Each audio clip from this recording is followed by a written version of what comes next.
a dar inicio, vamos a solicitar permiso al Altísimo para hablar de su Evangelio. Amén.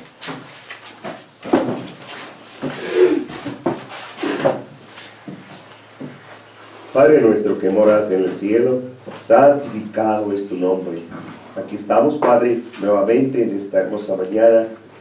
Te damos gracias por la vida, por la salud, porque nos permite, Señor, redimirnos aquí en este puesto de avanzada, donde finalmente terminarás tu hermosa obra.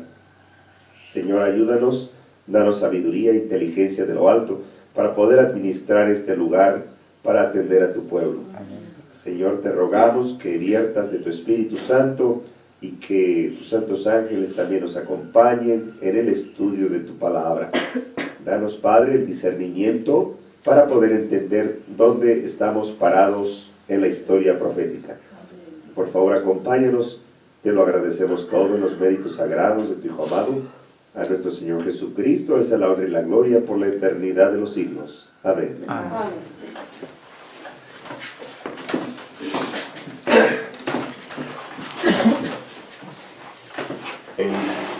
En cada época, Dios ha enviado mensaje. En cada época. No ha habido una generación que no tuviera mensajero. A pesar de que Satanás ha desatado todas sus fuerzas para detener este mensaje, y siempre que va a haber advertencia, Satanás se opone, como ha sido su carácter desde que fue expulsado del cielo. Entonces, ¿cuál es el objetivo principal de Lucifer? Es que no alcancemos redención, es que no alcancemos salvación. Ese es el objetivo de Satanás. Él cree que mientras tenga más seguidores, pues a él se le atribuirá la razón, la verdad. Mucha gente piensa que la mayoría tiene la razón, y no es así. La única vez que la mayoría tuvo la razón fue en el cielo. Cuando todos aclamaban, y desde ahí, en este mundo, pues aquí no siempre la mayoría tiene la razón. De hecho, casi siempre la mayoría está equivocada. Hemos visto guerras, hemos visto cuántas crímenes se han cometido en la humanidad por causa del pecado. Y es el pecado el que está causando los estragos más terribles en la humanidad. En este mundo caído, donde se permitió la entrada al pecado, a la serpiente antigua, y ahora Lucifer está desatando todas sus fuerzas. Él sostiene reuniones con sus ángeles caídos para tratar nuevas formas de detenernos para no regresar a las mansiones celestiales. Es nuestra responsabilidad investigar, escudriñar las Escrituras para ver qué es lo que nos indica la palabra del Señor. Entonces nosotros tenemos esa gran responsabilidad ante el reino de los cielos, dice Pablo. Hemos sido expuestos ante el mundo, ante los ángeles, ante el hombre, dice, como un espectáculo. Todo el universo está a la expectativa. ¿Qué es lo que vamos a decidir? Si permitiremos que el error y el engaño avancen, o la verdad presente sea levantada y exaltada tal cual es en la justicia de Cristo. Recordemos que el error es voluntario, es una opción. El ser humano decide si permanece en el error o en la verdad. Pero el hombre decide confiar en la verdad del hombre.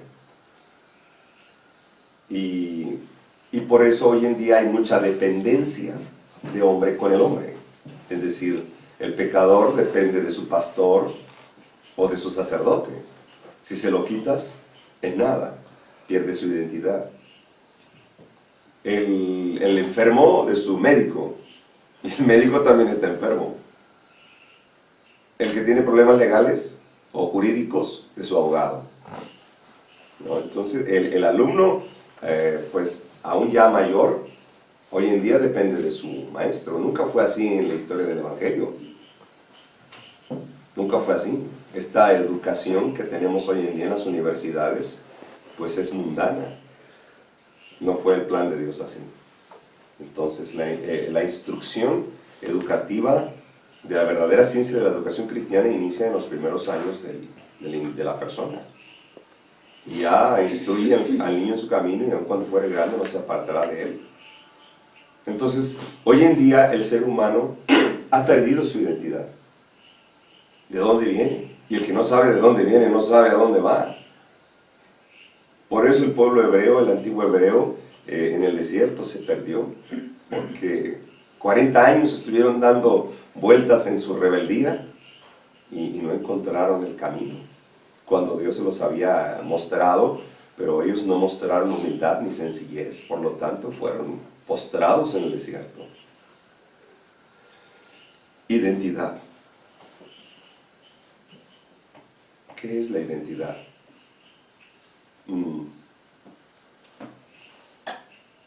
¿Cuál es tu identidad? Osvaldo, ¿cuál es tu identidad? Mi identidad es, por mucho tiempo estuve preguntándome, bueno, ¿cuál era mi propósito aquí como mi identidad?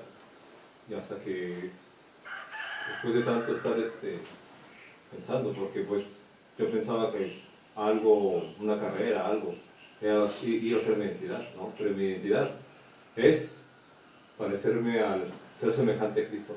Amén. Gloria a Dios, porque no fue carne ni sangre, sino el Espíritu de Dios. El ser humano tiene una identidad. Y su identidad se origina en su creación. Tiene un origen. No es la evolución. No somos una casualidad en este planeta. Tan es así que no somos una casualidad cada uno de nosotros. Algunos se reprimen el por qué naciste. La palabra de Dios dice: yo te conocí desde antes que te formara el vientre de tu madre.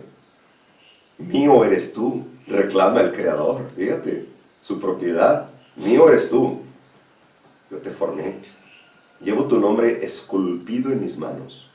Es decir, a través del sacrificio somos de Dios por creación y por redención. Dobles. Porque Él nos volvió. Nos fuimos al mundo y nos compró con sangre. Y nos ofrece la vida eterna. Así que la perdición es una opción. Si tú quieres perderte, no tienes que hacer nada. Pero si tú quieres salvarte, tú necesitas buscar tu identidad. La vida no es una casualidad. ¿Qué es lo que puede explicar la chispa de tu vida? ¿Qué hace funcionar tu corazón y bombear sangre? O que tu mente pueda, tus neuronas puedan formar todo el sistema neurológico. La mayor parte son las pensantes. ¿Qué es lo que nos hace racionales? Cuando el hombre el hombre sin Dios, ateo, comienza a buscar estas respuestas, las va a encontrar en muchas otras formas, ¿no? Incluso creen en el panteísmo. El panteísmo es una forma animada en seres inertes. Es lo que decía, Satanás empezó a trabajar con el Dr. Kellogg, uno de los principales del movimiento adventista de 1844, a quien Dios le dio luz en cuanto a la salud, la fisiología, cómo es que funciona el cuerpo humano. Pero él se desvió, la soberbia, la arrogancia, lo hipnotizó y comenzó a buscar sus propias interpretaciones. Y comenzó a decir que Dios podría vivir en una piedra, en un árbol, en un animal. Eso es panteísmo.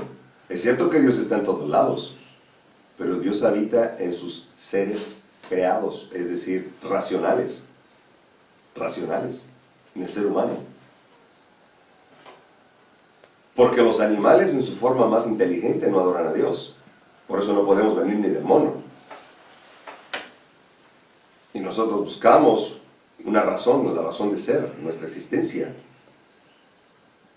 El hombre siempre ha tenido una gran incógnita acerca de la muerte, hacia dónde vamos cuando morimos. La palabra de Dios es muy clara, contiene todo. Contiene matemáticas, ciencias naturales, ciencias sociales, es genealogía, herbolaria, es decir, agricultura. Contiene todo. En la palabra de Dios, lo dice Pedro. No fue inspiración humana, es inspiración de Dios. Solamente que Satanás se ha dedicado a tergiversarla y a mutilarla. A través de las religiones, sobre todo del papado, de los jesuitas. Y es ahí donde para el objetivo es que el hombre no sepa su identidad. Y por eso se le desarrollan muchas religiones. Hay como 9 religiones ateas. Entre los hindúes, los musulmanes, los budistas, los shintoístas, etc. Pero si nosotros comprendemos el origen de la vida, entonces sabremos de dónde venimos. Y si a partir de ahí formamos el rompecabezas, porque las profecías son parte de un rompecabezas. Vamos a llamarle así, ¿no? A nadie le van a partir la cabeza, pero es decir, el conocido juego de rompecabezas donde formas diferentes fichas y formas una figura que está complementada. Pero cuando nosotros desconocemos las profecías, ¿qué ocurre? Como dice Proverbios, un pueblo sin profecía será disipado, perdido, abandonado, diluido. Creed a mis profetas y seréis prosperados. Jesús dijo en Mateo 5:17, no crean que vine a abolir la ley ni los profetas. Profecías son eventos anticipados. Eventos anticipados. Dios anticipó lo que iba a ocurrir, siempre a través de sus siervos, los profetas. Y a Moisés le instruyó que escribiera sobre todo los primeros 5 o 6 libros del Antiguo Testamento. Siempre Dios designó a hombres consagrados para que plasmaran la historia en un libro sagrado, que es la Sagrada de la Biblia. Y luego a partir de ahí vinieron también los discípulos, los apóstoles, y Pablo, quien más escribió en el Nuevo Testamento. Y Dios le reveló a Daniel lo que iba a ocurrir. 600 años antes de Cristo, Dios le reveló al profeta Daniel lo que iba a ocurrir hasta el final del mundo, en tan solo 12 capítulos. Fíjate, desde 600 años antes de Cristo hasta el fin, hasta la segunda venida de nuestro Señor Jesucristo, está revelado en 12 sencillos capítulos.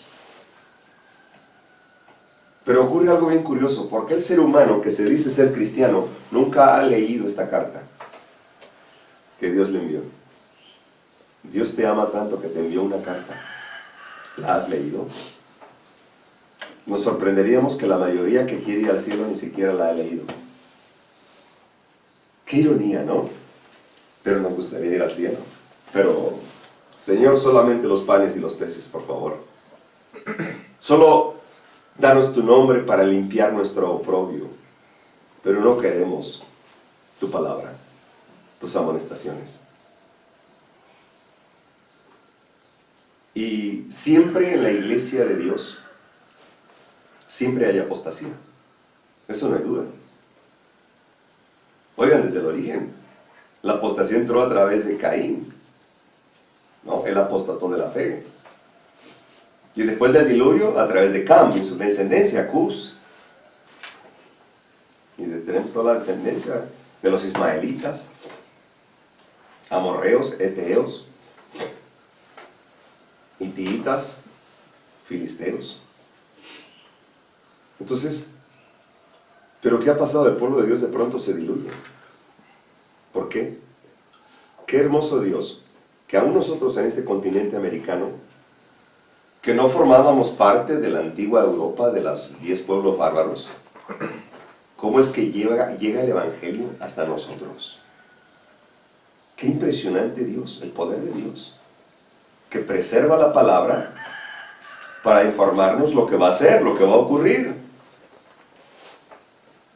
Pero el ser humano cada día es más escéptico. ¿Sabes? Hoy en día, cada día que pasa, hay menos gente que cree en Dios.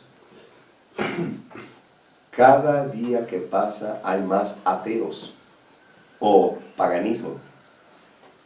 Entonces es cuando Dios actúa. ¿Por qué? Oye, Él es el que produce la vida. De Él es todo lo que nos rodea. Y hace salir el sol y la luna y la lluvia sobre buenos y malos. Pero ¿qué necesidad tiene de seguir manteniendo con vida a aquellos que reniegan contra Él? No tiene ninguna necesidad. ¿Sabes por qué lo hacen? Por su pueblo, por sus amados, por estos. Así que nosotros debemos estar ubicados con los pies en la tierra. ¿En qué época estamos en la historia del Evangelio? Oye, la iglesia del cielo tiene que ser similar a la iglesia de la tierra. Viceversa. La iglesia de la tierra que está en este planeta, la iglesia de Dios, no tiene que ser diferente a la del cielo. Deben de tener el mismo propósito, el mismo evangelio, el mismo mensaje, las mismas profecías. Deben contener la justicia de Cristo, su propio carácter plasmado en toda su creación. Cualquiera que difiere o que no está en armonía con el carácter de Cristo, no puede entrar al reino de los cielos. ¿Por qué hay tantas religiones entonces? Porque Satanás se grabó en el cielo y sabe cómo engañar. Él es experto. Y engañó a la tercera parte de los ángeles. Y ahora viene por nosotros. Pero cuando el hombre decide ponerse en las manos del Eterno, no hay por qué confundirse. Ahora, tenemos este esquema, tenemos el mapa de Dios. Y en ese mapa de Dios hay una secuencia de eventos que trascienden desde que salimos del Edén, pasando por Babilonia, la Torre de Babel, cuando fuimos esparcidos. Y luego el diluvio, esparcidos, luego la Torre de Babel, perdón. Y ya de ahí, esparcidos. Y luego vino nuestro Señor Jesucristo y ascendió al cielo, al lugar santísimo, al lugar santo. Y en 1844 pasa al lugar santísimo a llevar a cabo el juicio, la última hora de expiación. Sin embargo, hemos visto los eventos, que cómo se mueven las potestades en el cielo y en la tierra, y los reinos que han pasado, ¿no? Babilonia, Medo-Persia, Grecia, Roma imperial, 538, Roma papal, el poder de la persecución, 1260 años, tiempo sin la mitad de un tiempo, la herida de muerte por Napoleón Bonaparte al Papa Pío VI por los crímenes a la humanidad, el resurgimiento del papado, y empieza a desarrollarse otra vez el misterio de iniquidad, la bestia, y comienza a controlar a través de la economía y la educación. Economía y educación. Porque la educación te van a lavar el cerebro en las escuelas. ¿Y la economía? Porque la clave de la marca de la bestia es: nadie podrá comprar ni vender. Entonces, si Dios me está diciendo, mira, cuando aparezca esto de nadie podrá comprar y vender, aguas. Y Jesús lo advirtió a los discípulos en Mateo 24, 15, cuando dice primero, cuando le preguntan, dinos cuándo. ¿cómo será esto de la segunda venida de Dios? ¿Cuándo serán estas señales? Jesús responde, pero no contesta. Contesta hasta el versículo 15. Y dice, miren, primero va a haber persecución, ¿no? Va a haber calamidades, epidemias, terremotos por todos los lugares, señales en el cielo. El amor de muchos se enfriará. Guerras y rumores de guerras. ¿Acaso no ya estamos otra vez en esa época? Y digo otra vez, se vuelve a repetir la historia. Dice Eclesiastés, no hay nada nuevo bajo este sol, lo que era es y lo que fue será. Se vuelve a repetir. Quizá no hemos aprendido de eso. Pero si ya repitió en el pasado, ya ocurrió, es obvio que va a volver a ocurrir. Porque Satanás no es muy original, que digamos. Y ya está escrito en la Biblia lo que va a hacer Satanás. Y estamos en ese proceso. Desde el 2012, los científicos han demostrado que la Tierra no deja de temblar. ¿Sintieron el temblor anoche? Sí, 4 veces. 4 veces, a partir de la 1 de la mañana. Pero fue un temblor bien raro. He sentido temblores oscilatorios, ¿no? Pero este no, este es como si fuera sobre una matraca, como si estuvieran perforando el suelo. Como si estuviéramos pasando con una carreta sobre terracería. Impresionante. Y no se detenía. Y Señor, no cabe duda que ya estás avisándonos que cercana está la segunda venida de nuestro Señor. ¿Sabes que muchos se angustian? Muchos se angustian. El pueblo de Dios no se angustia. El pueblo de Dios está en paz. Amén. Tiembla, hasta te arrullas, ¿no? Mi Señor va a venir. Está temblando. ¿No? Pero he visto el rostro, he visto la muerte en sus rostros cuando tiembla fuerte de 4 o 5 grados nada más. La gente se angustia. Terror. Se han muerto de paro cardíaco tan solo con el temblor, sin que les caiga nada encima. Ya se mueren.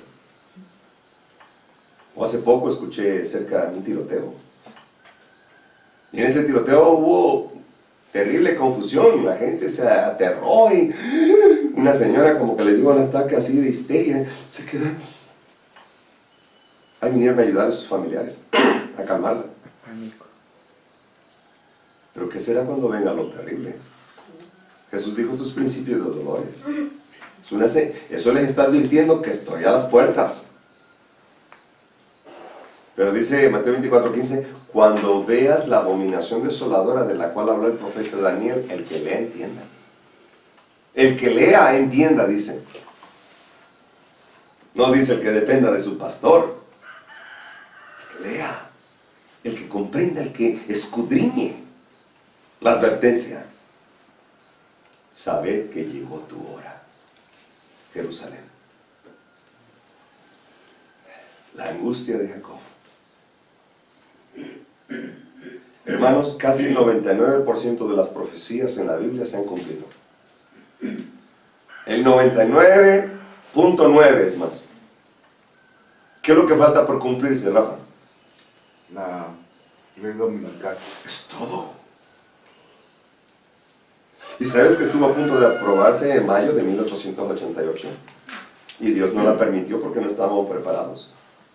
Y clamó el hijo al padre, le dice, Padre, mi sangre, que no sea derramada en vano un tiempo más, vamos a trabajar más duro con el hombre. Y Dios tuvo a bien un tiempo más, un tiempo extra. Y prolongó su gracia, su misericordia, y todavía en nuestros días podemos contemplar. Pero la ley dominical ya está la propuesta en el Senado norteamericano. Y nosotros sabemos que cuando Estados Unidos decrete la ley dominical, se acabó todo. Se acabó la gracia, se cierra el libro, se acabó. Pero antes que esto ocurra, fíjate qué impresionante. Y la ley dominical en Estados Unidos fue aprobada por ciertos estados de la Unión Americana. La otra vez vimos que como 34, creo que eran 14 estados de la Unión Americana aprobaron las leyes azules, Blue Laws, que son leyes dominicales que prohíben comprar y vender el domingo. Ya está. CNN pasó la noticia de que ya está en proceso en muchos estados, algunos lugares como Chicago también, en Georgia, ya no se venden carros los domingos. Están cerrando los negocios. Hermanos, ¿acaso no sentimos eso? Es lo que te decía, Carlos. No se trata de religión. Aquí se trata de comprender que viene una destrucción terrible para este planeta. Y que Dios nos ha advertido siempre. Y que estamos peleando no contra un ejército humano, ni contra carne ni sangre, sino contra las potestades del mal. Y ellos están trabajando arduamente en los senados de cada país para aplicar nuevas leyes. Al rato, si Dios quiere, le va a pasar.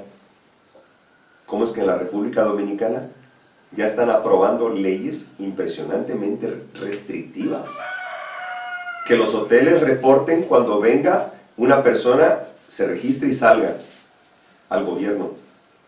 Y que también cuando los extranjeros vengan, que tienen que reportar exactamente los hoteles y las personas, los restaurantes, cuántos extranjeros ha habido ahí. Y que las personas, si se van a mudar de una casa a otra casa, tienen que solicitar permiso al Estado. O sea, ya no son libres. República Dominicana. Y viene todo esto para acá. Por eso están incrementando la violencia. Para poder justificar nuevas leyes que atentan contra nuestras garantías individuales. Y que la gente las va a aceptar. Perdón. Fíjate qué curioso. En la época de la conquista de los españoles, aquí en toda Latinoamérica, pero más en México, si tú vivías en Tlaxcala, tú necesitabas un permiso, un salvoconducto por parte del obispo para ir a Michoacán o a México. Ajá. Si no lo llevabas, te arrestaban. Estando en tu propio país, los monjes franciscanos no te dejaban pasar, a menos que tuvieras un permiso. O sea, en tu propia casa, así es. Esto es una táctica muy jesuita. Recordemos que los jesuitas son el ejército secreto del Vaticano. Y están en todos lados. Pueden ser filósofos, estadistas, maestros de universidades, militares, policías. Están en las religiones. Se disfrazan de pastores. Y nos están engañando. Y mantienen al pueblo dormido. Pero al pueblo le gusta que lo arrullen. Entonces, esto que está viniendo es terrible. Estas leyes nuevas ahora, ¿no? Para los que no saben, pusimos un letrero de 7 metros por 7 metros en la avenida costera Miguel Alemán en Acapulco, que especifica el sello de Dios el sábado y marca de la bestia el domingo, día de descanso papal, que es la marca de la bestia. Y que viene una ley dominical disfrazada de cambio climático. Así viene disfrazada, del cambio climático. Y que cuando los senados aprueben van a venir calamidades. Pues me lo prohibieron, el Estado me prohibió en un lugar que lo retiraron, me dijeron. Porque hay nuevas leyes, como la ley de seguridad interior. La ley Mordaza, esa ley Mordaza tú ya no puedes protestar. Ya no puedes protestar. O la ley de protección ciudadana. Así que me obligaron a quitarlo. Pero Dios proveyó otro lugar para que pusiéramos el letrero y ahí está todavía. El otro Satanás trabajó por el otro lugar para que vendieran el lugar donde estaba puesto el letrero. Y tuve que quitarlo. Eso es lo que deberíamos estar haciendo todos. Activos en la obra de Dios. Pero el problema es, ¿cuál es el problema del ser humano? Comodidad. Porque en comodidad nadie busca a Dios. A veces, pues Dios tiene que recurrir a su instrumento del sufrimiento. Para veces sí le buscamos, y muchos así no le buscan.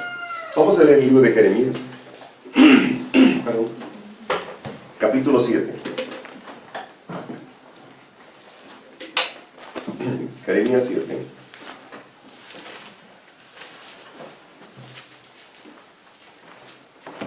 Perdónenme, Jeremías 30, perdón. Jeremías 30.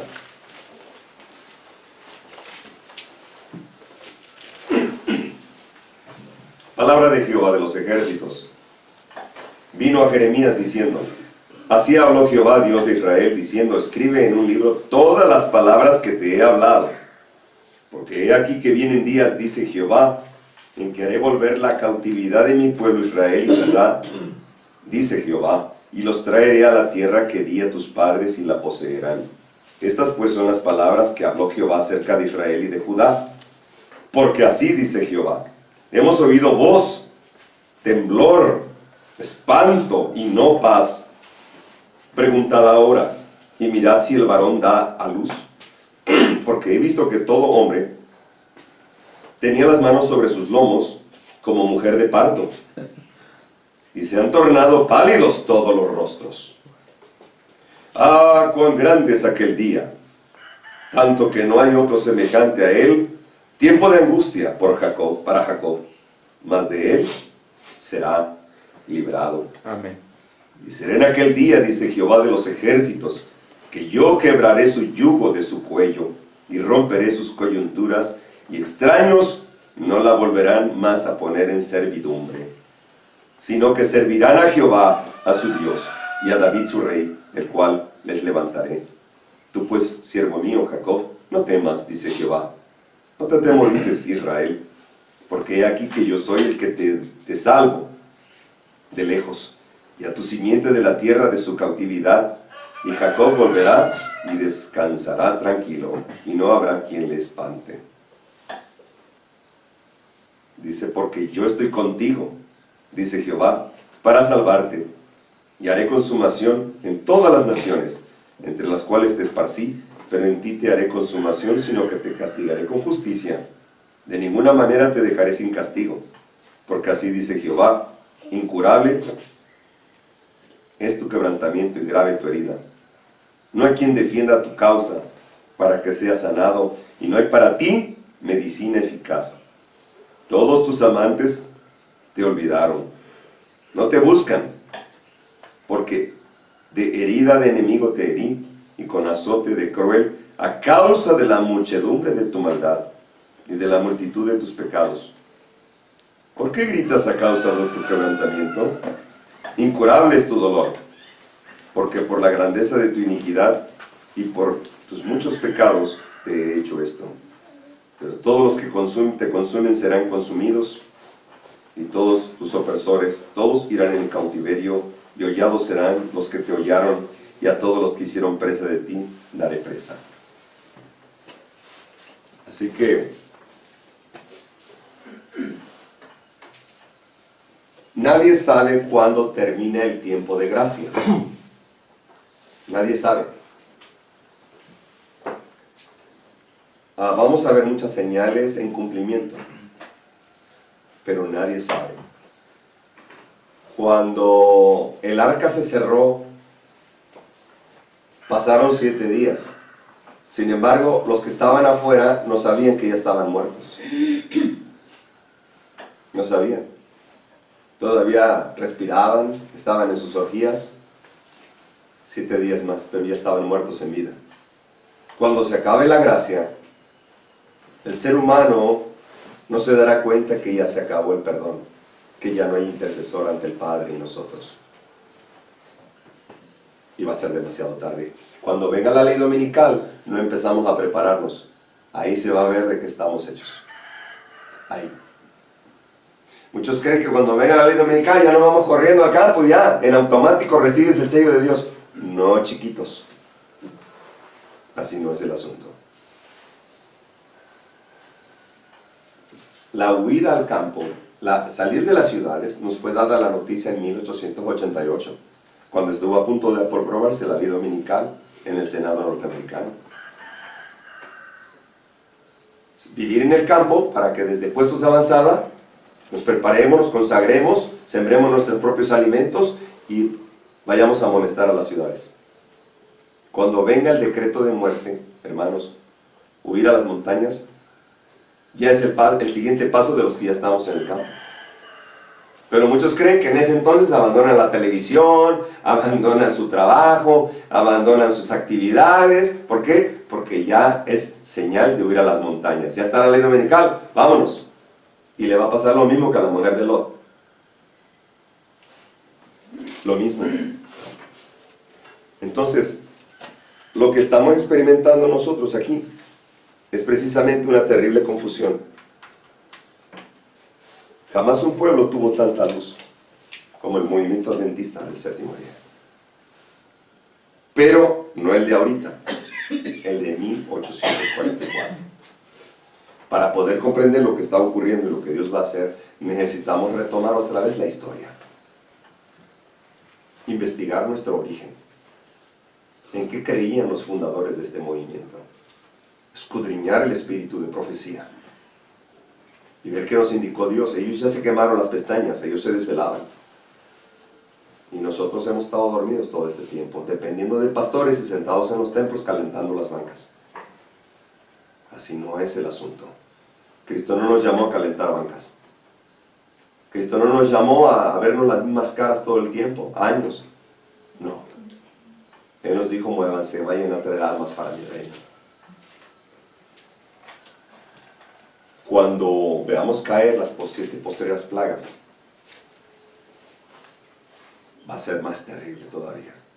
El pueblo de Dios tiene que estar sellado para que no le toquen esas plagas.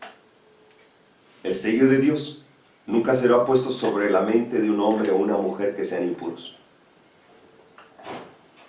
Dice Eventos de los Últimos Días, seremos para la eternidad lo que hayamos sido en esta vida, mientras hay tiempo de gracia. Cristo cuando venga no le cambia el carácter a nadie. Aquellos que quieran ser miembros de la familia de Cristo en el cielo y vivir por la eternidad a su lado, tienen que tener la misma mente de Cristo, la misma de los ángeles, y la misma la de Pablo, la de Pedro, la de Juan, que lo lograron también. Porque allá no vamos a estar pensando en pasiones. Allá no vamos a estar pensando en el WhatsApp, en internet, en las modas, en las fiestas, en la comida. No.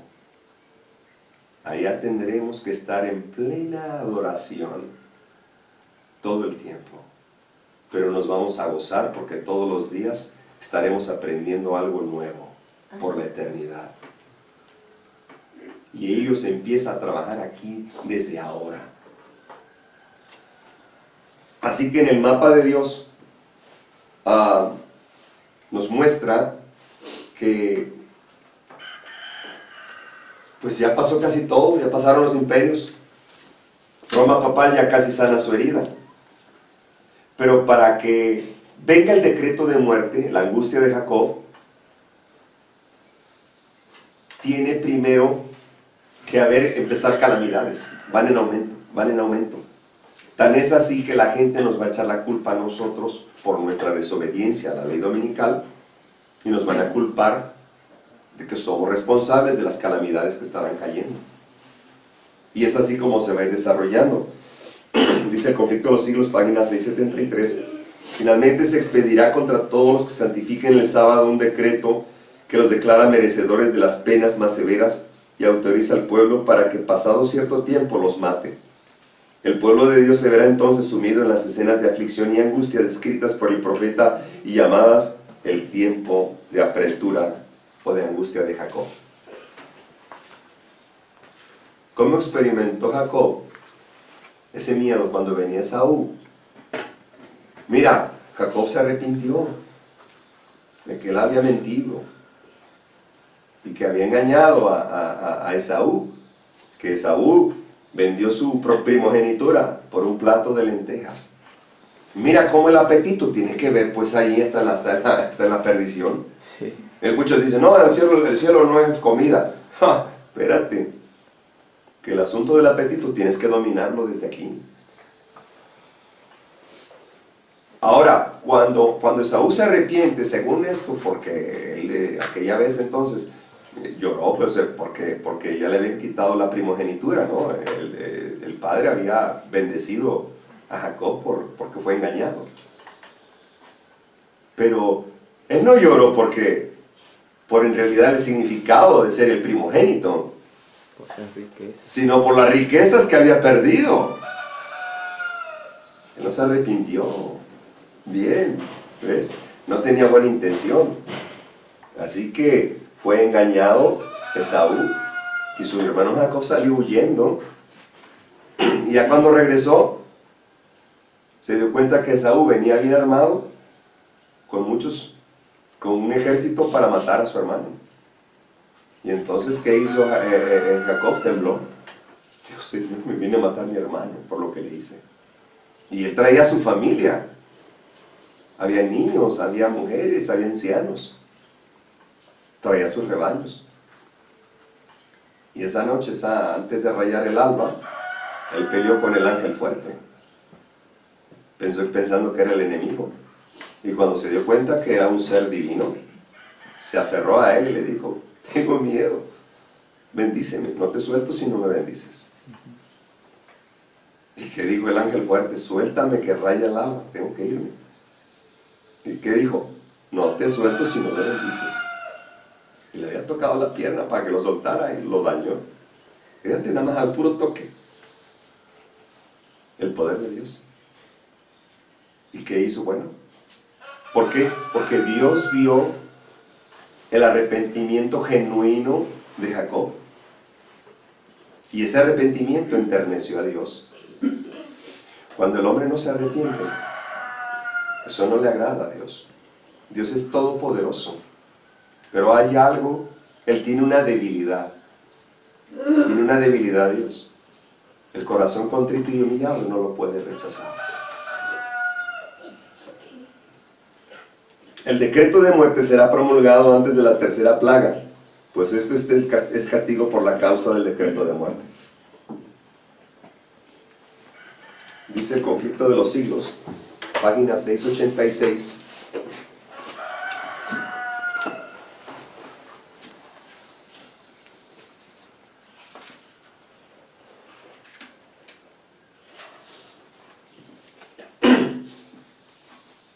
Las plagas que cayeron sobre Egipto cuando Dios estaba por libertar a Israel fueron de índole análoga a los juicios más terribles y extensos que caerán sobre el mundo inmediatamente antes de la liberación final del pueblo de Dios. En el Apocalipsis se lee lo siguiente, con referencia a esas mismas plagas tan temibles.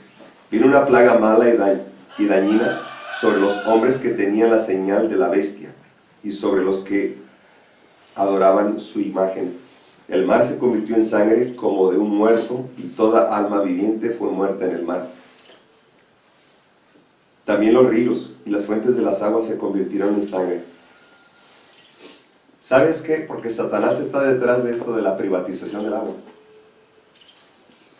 Están privatizando el agua para que nosotros no tengamos aún las fuentes y las glorias y los ríos.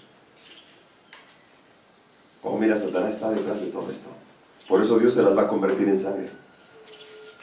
Por terribles que sean estos castigos, la justicia de Dios está plenamente vindicada. El ángel de Dios declara, justo eres tú, oh Señor, porque has juzgado estas cosas, porque ellos derramaron la sangre de los santos y de los profetas, también tú les has dado a beber sangre, pues lo merecen. Apocalipsis 16, del 2 al 6. Al condenar a muerte al pueblo de Dios, los que lo hicieron son tan culpables de su sangre como si la hubiesen derramado con sus propias manos. Del mismo modo, Cristo declaró que los judíos de su tiempo eran culpables de toda la sangre de los santos varones que había sido derramada desde los días de Abel, pues estaban animados del mismo espíritu y estaban tratando de hacer lo mismo que los asesinos de los profetas.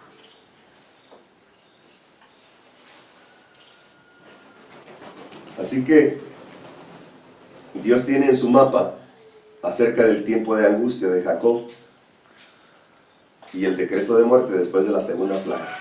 como ellos se van a enojar, van a declarar que esas plagas están cayendo por nosotros. Y se declara el decreto, la pena de muerte, por el domingo, por la ley dominical. El tiempo de angustia de Jacob termina al principio de la séptima plaga. El tiempo de angustia de Jacob termina al principio de la séptima plaga. La séptima plaga coincide con la segunda venida de Cristo ya. La liberación del pueblo de Dios del poder de los impíos tendrá lugar al fin de la sexta plaga y principios de la séptima.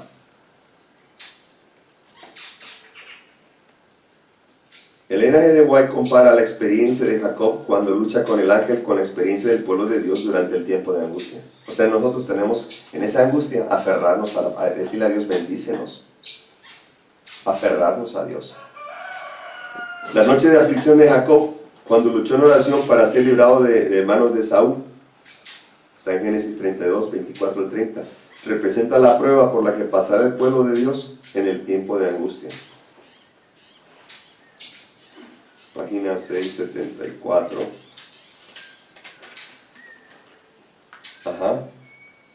Debido al engaño practicado para asegurarse de la bendición que su padre intentaba dar a Esaú, Jacob había huido para salvar su vida, atemorizado por las amenazas de muerte que profería su hermano. Después de haber permanecido muchos años en el destierro, se puso en camino por mandato de Dios para regresar a su país con sus mujeres, sus hijos, sus rebaños y sus ganados. Al acercarse a los términos del país, se llenó de terror al tener noticia de que Esaú se acercaba al frente de una compañía de guerreros, sin duda para vengarse de él. Y los que acompañaban a Jacob, sin armas e indefensos, parecían destinados a caer irremisiblemente víctimas de la violencia y la matanza. Así nos vamos a encontrar nosotros, sin armas y sin desvalidos totalmente. A esta angustia y a este temor que lo tenían abatido se agregaba el peso abrumador de los reproches que se hacía a sí mismo, pues era su propio pecado el que lo había puesto a él y a los suyos en semejante trance. Hermanos, es nuestro pecado el que nos pone en esa situación. Su única esperanza se cifraba en la misericordia de Dios y su único amparo debía ser la oración. Sin embargo, hizo cuanto estuvo de su parte para dar reparación a su hermano por el agravio que le había inferido, para evitar el peligro que le amenazaba. Así deberán hacer los discípulos de Cristo al acercarse el tiempo de angustia, procurar que el mundo los conozca bien, a fin de desarmar los prejuicios y evitar los peligros que amenazan la libertad de conciencia.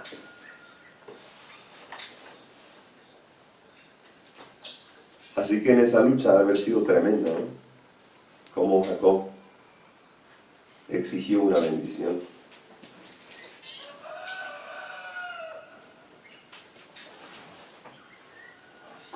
Confiesa su pecado y reconoce agradecido la bondad de Dios hacia él, y a la vez que humillándose profundamente invoca su favor el pacto hecho con sus padres y las promesas que le fueron hechas en él mismo, en su visión de Betel, en tierra extraña. Llegó la hora crítica de su vida, todo está en peligro, y en las tinieblas y en la soledad sigue orando y humillándose ante Dios. Jacob estaba bajo la amenaza de muerte de su hermano Esaú, y como nosotros así estaremos bajo la amenaza de un decreto de muerte. Así como Jacob estaba consciente de su pecado cometido contra su hermano, también nosotros estaremos conscientes de nuestra pecaminosidad, particularmente en vista del hecho de que sabremos que el tiempo de gracia ha terminado. Además, Satanás estará listo para infundir en nosotros sentimientos de indignidad extremos.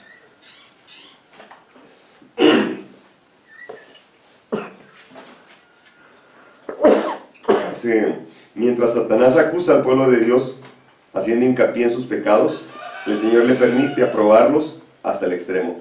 La confianza de ellos en Dios, su fe, su firmeza serán rigurosamente probados. El recuerdo de su pasado hará decaer sus esperanzas, pues es poco el bien que pueden ver en toda su vida. Reconocen plenamente su debilidad e indignidad. Satanás trata de aterrorizarlos con la idea de que su caso es desesperado y de que las manchas de su impureza no serán jamás lavadas. Espera así aniquilar su fe y hacerle ceder a sus tentaciones, alejándolos de Dios. Así que, ¿cuál es el primer proceso? ¿Cuál fue el primer mensaje que comenzó a predicar Juan el Bautista? Arrepiéntanse. Arrepiéntanse de sus pecados. Ahora es cuando, mientras hay gracia. Así que, ¿cómo saber que ya me arrepentí? Si me trae consigo repugnancia por el pecado que he cometido, pero así repugnancia. Si no sientes repugnancia por el pecado que has cometido, tú no te has arrepentido. Tú a lo mejor tienes remordimiento de conciencia, ¿no? Ese remordimiento de conciencia que te dice, no, pues hice mal, o dije mal, o fui a un lugar equivocado, pero nada más. Pero no te trae repugnancia. Cuando te trae repugnancia, Dios sabe que estás preparado a no volverlo a cometer. Esa es la diferencia. Así que confesión de pecado, arrepentimiento y vivir en la justicia de Cristo. La justicia de Dios, que es lo mismo que su vestido de bodas. El vestido de bodas nunca se pondrá sobre un hombre o una mujer que sean impuros. El vestido de bodas está siendo entretejido en el hilar del cielo y no tiene ningún hilo de invención humana. Todos aquellos que estén preparándose para su vestido de bodas tendrán que tener la justicia de Cristo en sus vidas. Estarán trabajando en la obra, ganando almas para Cristo, predicando la verdad presente, viviéndola sobre todo. Y estar activos en movimiento tal y como nuestro Divino Maestro nos encargó. Primera de Juan 1 al 9, ¿qué dice, por favor? Primera de Juan 1, 9. Primera de Juan 1, 9.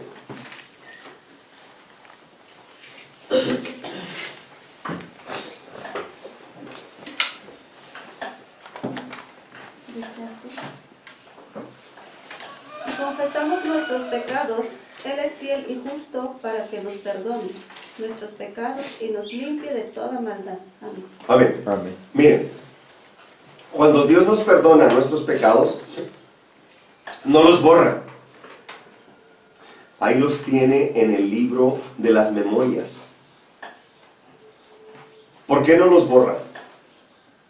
Porque en aquel día, cuando cierre el libro de la vida, Él tendrá que demostrarle a los que se pierden la razón de por qué se perdieron. Tiene que sacarle sus trapitos al sol, en otras palabras. Dios perdona los pecados, pero no los está borrando. ¿Sabes en qué momento los borra? En el momento en que está cerrando ya el libro, aquellos cuyos nombres prevalecen en el libro de la vida, dice Dios, y borraré tus pecados y nunca más me acordaré de ellos. Hasta entonces. Pero Dios lleva un recuento de todo lo que hacemos, palabras, pensamientos, acciones. Dice en el juicio investigador del conflicto de los siglos, cada tiempo perdido, fíjate, cada tiempo perdido está registrado en el libro de las memorias. Cada oferta de Dios rechazada, todo está registrado. No se le escapa nada a Dios. De cada palabra darán cuenta los hombres en aquel día. Sus obras.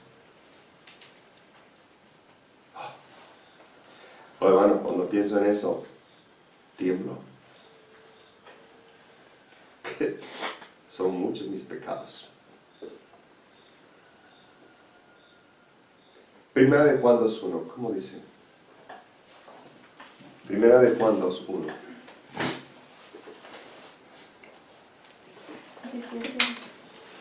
Hijitos míos, estas cosas os escribo para que no pequéis. Y si alguno hubiere pecado, abogado tenemos para con el Padre, a Jesucristo el justo. Amén. No al sacerdote, no al pastor, abogado tenemos para con el Padre a Jesucristo el justo. Qué hermoso que el mismo abogado es nuestro mismo juez. Conoce nuestro caso y Él mismo dice: me pongo en tu lugar siempre y cuando si te arrepientes.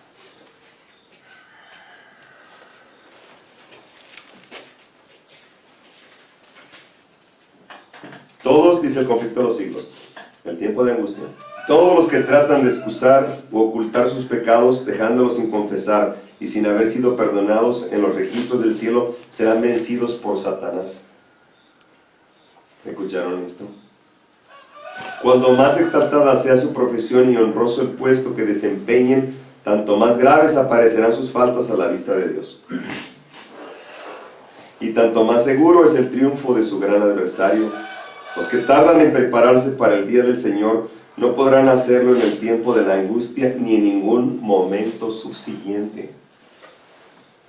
El caso de los tales es desesperado. Los cristianos profesos que llegarán sin preparación al último y terrible conflicto, confesarán sus pecados con palabras de angustia consumidora, mientras que los impíos se retiran de esa angustia. Estas confesiones son del mismo carácter de las que Saúl o de Judas, las que lo hacen lamentando los resultados de la transgresión, pero no su culpa misma. No sienten verdadera contrición ni horror al mal. Reconocen sus pecados por temor al castigo, pero lo mismo que Faraón, volverían a maldecir al cielo si se suspendiesen los juicios de Dios. Volverían otra vez a las mismas andadas. La historia de Jacob nos da además la seguridad de que Dios no rechazará a los que han sido engañados, tentados y arrastrados al pecado, pero que hayan vuelto a Él con verdadero arrepentimiento. Mientras Satanás trata de acabar con esta clase de personas, Dios enviará a sus ángeles para consolarlas y protegerlas en el tiempo del peligro. Los asaltos de Satanás son feroces y resueltos, sus engaños terribles, pero el ojo de Dios descansa sobre el pueblo y su oído escucha su súplica. Amén. Su aflicción es grande, las llamas del horno parecen estar a punto de consumirlos, pero el refinador los sacará como oro purificado por el fuego, y el amor de Dios para con sus hijos durante el periodo de su prueba más dura es tan grande y tan tierno como en los días de su mayor prosperidad, pero necesitan pasar por el horno de fuego y debe consumirse su mundanalidad para que la imagen de Cristo se refleje perfectamente. Oh hermanos, los redimidos ya tienen entonces el sello de Dios, cuando a través de la confesión de sus pecados, arrepentimiento y practicando la justicia de Cristo, Dios puede considerarlos como su familia. Comienza una vida cristiana. Finalmente nosotros vencemos con el poder de Cristo mediante su Espíritu de Dios. Su Espíritu Santo es quien nos revela la pecaminosidad del pecado. Es decir, la función del Espíritu Santo es convencernos de pecado, convencernos de la pecaminosidad del pecado. Si nosotros perdemos de vista el concepto de pecado, pues es que no voy a arrepentir. Por eso el mundo está engañado, ¿no? Y aún lo vimos adventistas que consideran, como el pueblo judío, creen merecer el favor de Dios tan solo con pertenecer a su pueblo. Y eso no es así. Dios no hace pacto con impíos. Cualquiera que esté transgrediendo la ley moral de Dios, aún siendo parte de su pueblo, si no se arrepiente y hace cambios en su vida, Dios lo va a desechar. Dios lo va a desechar en aquel día.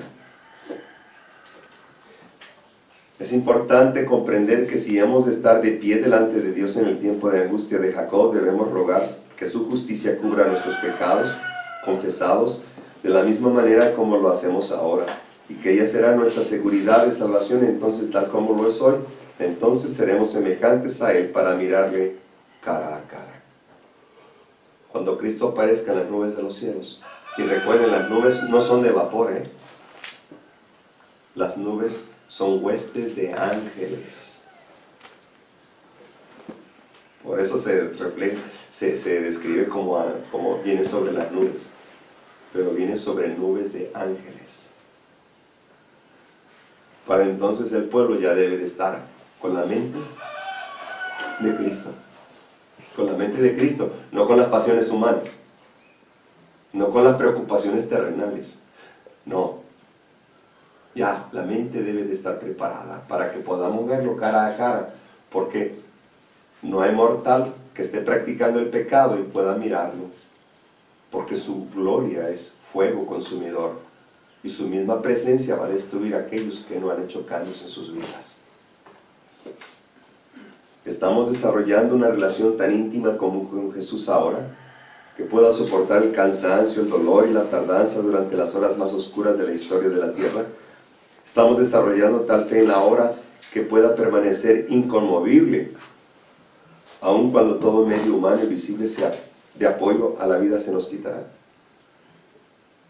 A veces me pregunto, si Pablo no hubiera tenido esa fe inconmovible, ¿no crees que se habría desanimado? Y hubiera dicho, Señor, pues yo soy de tu pueblo, ¿de qué sirve que yo te estoy sirviendo? Y mira cómo me está yendo muy mal, me tienen encerrado, me castigan, ya me picó la serpiente, ya naufragué en el barco, ahora me llevan preso, no me dan de comer bien. Oh, hermano, el pueblo de Dios es probado. Nuestra fe es probada. Sin fe, sin pruebas, es imposible agradar a Dios. No vamos a ser aprobados. Y sin fe es imposible agradar a Dios, perdón. Pero necesitamos pasar por pruebas. Mira a José. Cualquiera diría, oye, Dios no estaba apoyándolo a él. ¿Por qué pruebas pasó José, no? Primero lo vendieron sus hermanos. Estuvo como esclavo ante Potifar. Y luego volvió a ir a la cárcel. Y tuvo muchos años en la cárcel. Y él pudo haber dicho, Señor, oye, ¿de qué se trata esto? Yo trabajo para ti, mira cómo me está yendo. Y mira cómo morían sus discípulos de Cristo. Todos torturados. A excepción de Juan.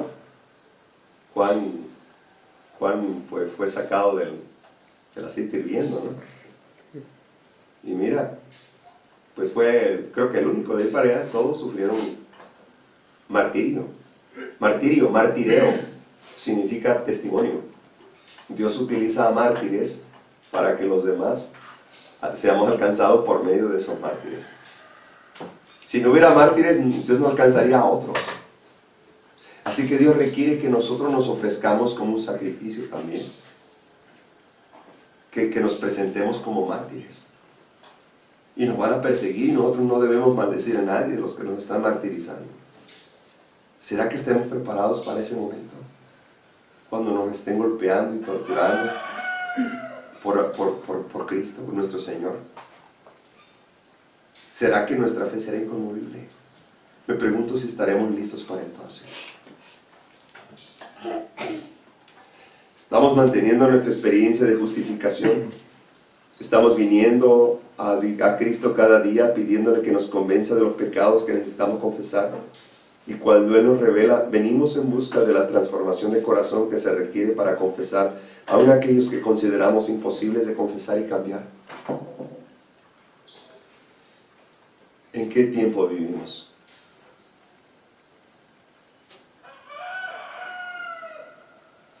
¿Quién pues es el siervo fiel que da a su familia el alimento a tiempo? Tiempo. ¿Qué tiempos vivimos?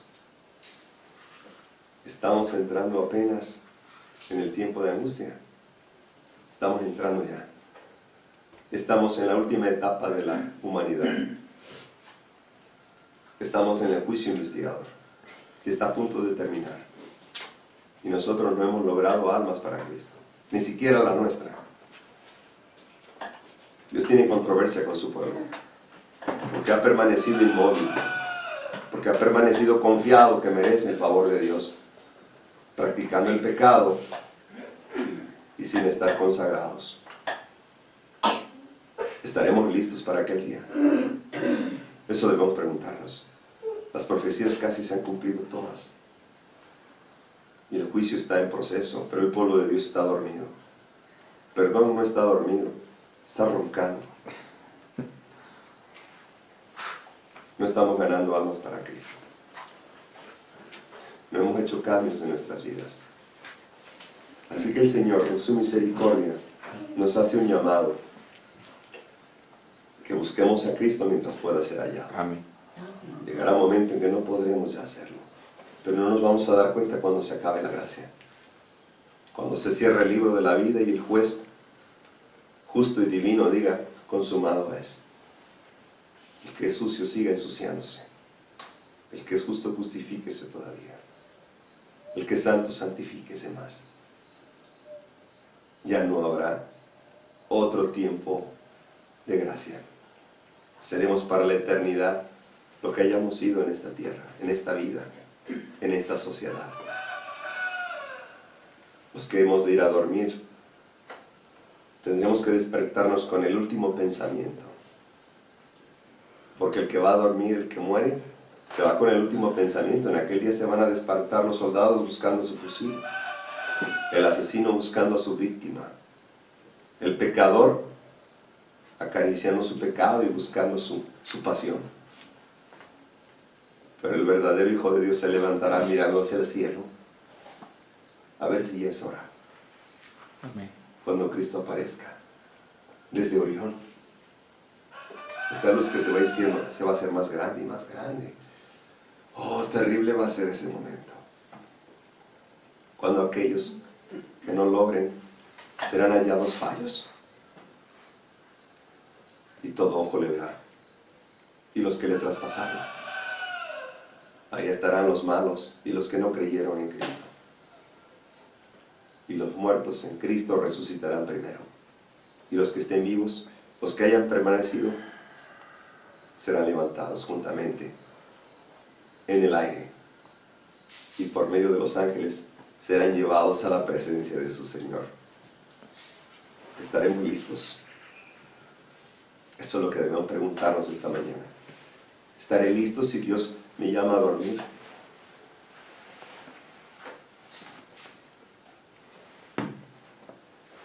Es la peor lucha que tenemos en la vida, nuestro carácter. ¿Cómo vencer nuestras pasiones? Cuando sientas que no puedes con este aguijón, la muerte. Clama a Dios, dice.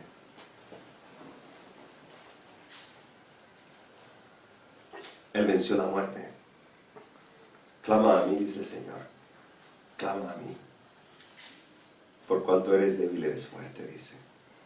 Bástate mi gracia, porque mi poder se magnifica en tu debilidad. Por cuanto eres débil, si buscas a Cristo, serás fuerte. Y ahí es donde logramos los triunfos de Jehová, venciendo las tentaciones. Y bien, hermanos, que la paz de nuestro Señor Jesucristo prevalezca en nosotros, buscándole en espíritu y en verdad mientras pueda ser hallado. Amén. Amén. Vamos a entonar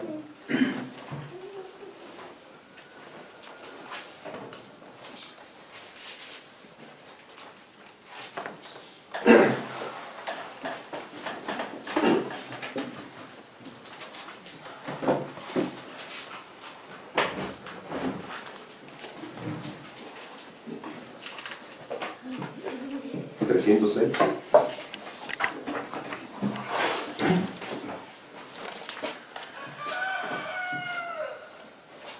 Entonar Un himno que alegre el corazón, vamos pronto a nuestro eterno hogar, porque pasará esta noche de aflicción, vamos pronto a nuestro eterno hogar. Vamos pronto sí, a cruzar el fiero mar. Tras la tempestad nos veremos más allá. Vamos pronto a nuestro eterno hogar. Cuanto pida Dios, el fiel siervo cumplirá. Vamos pronto a nuestro eterno hogar. Y su Espíritu nuevas fuerzas nos dará. Vamos pronto a nuestro eterno hogar. Vamos pronto sí, a cruzar el fiero mar. Tras la tempestad nos veremos más allá. Vamos pronto a nuestro eterno hogar. Y de encaminar a los extraviados pies, vamos pronto a nuestro eterno hogar. El amor de Cristo enseña con sencillez, vamos pronto a nuestro eterno hogar. Vamos pronto sí, a cruzar el fiero mar. Tras la tempestad nos veremos más allá. Vamos pronto a nuestro eterno hogar. Hay perfecta paz y reposo más allá. Vamos pronto a nuestro eterno hogar. En la tierra nueva ya lágrimas no habrá. Vamos pronto a nuestro eterno hogar.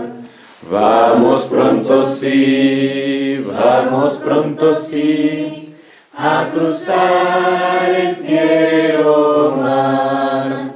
Tras la tempestad nos veremos más allá. Vamos pronto a nuestro eterno hogar.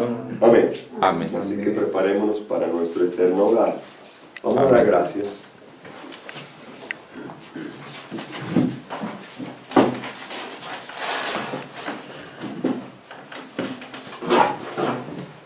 Eterno Padre Celestial, santificado es tu nombre.